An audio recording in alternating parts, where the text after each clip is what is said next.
Donc voici un exercice où on va utiliser Python pour réaliser une simulation d'épreuve d'une variable aléatoire dans une expérience aléatoire et on va tester la véracité de l'inégalité de bien-aimé de Chebyshev. Donc on suppose Sn une variable aléatoire qui suit la loi binomiale de paramètres NP.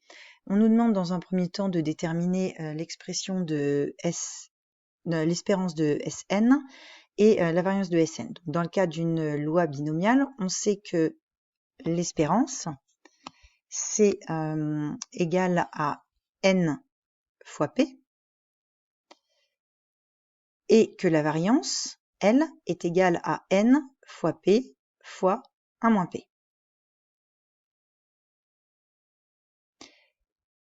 Ensuite, on nous demande donc d'établir l'inégalité de bien-aimé de Chebyshev. Alors la probabilité que l'écart en valeur absolue entre la variable et son espérance dépasse un certain delta va être inférieur ou égal à la variance divisé par n sur n fois delta au carré. Donc ici, on va avoir np1 moins p sur n delta carré. Donc les n se simplifient, il nous reste p1 moins p sur delta au carré.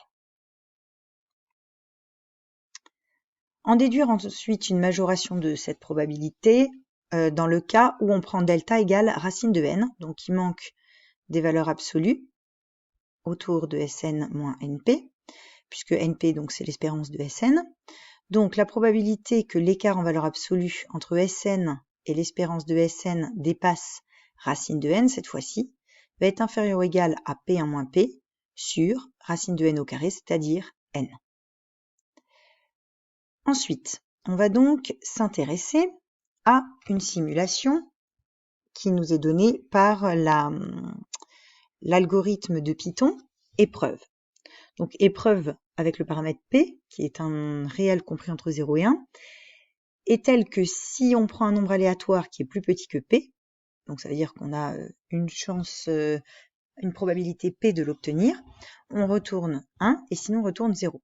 Tout simplement, ceci c'est une épreuve x suit une épreuve de Bernoulli de paramètres petit p.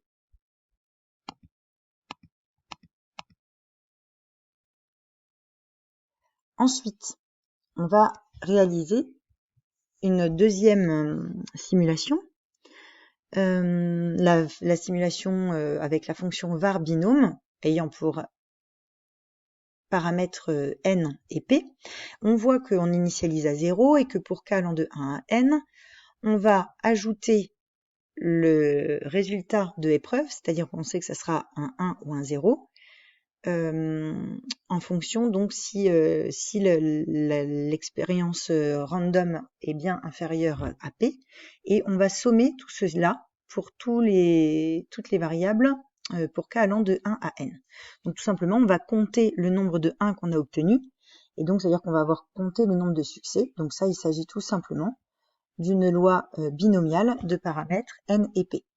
On s'en doutait un petit peu vu le nom qui avait été donné, var binôme. Donc variable aléatoire binomiale de paramètres np. Ensuite, on nous demande de compléter la fonction 6000-10000 pour qu'elle retourne la fréquence de l'événement l'écart entre x moins np dépasse racine de n sur un échantillon de 10 000 tirages. Donc, on voit tout simplement qu'il y a deux endroits à compléter, cet endroit-là et cet endroit-là. Donc, le premier, on voit qu'on a, si la valeur absolue de l'écart entre la variable aléatoire binomiale moins np, qui est son espérance, est supérieure ou égale à quoi? À racine de n, donc on va mettre sqrt de n. Et return, on sait qu'on a la variable dehors, donc qui aura compté le nombre de succès de cette épreuve. Donc quand on va compter le nombre de fois où on dépasse bien racine de n, et on va compter 1 à chaque fois, donc on somme le nombre de succès. Et si on veut une fréquence, il suffit de diviser par le nombre d'expériences qu'on a réalisées, en l'occurrence ici 10 000. Donc ici on va mettre dehors sur 10 000. Donc maintenant on va aller voir dans la fonction Python.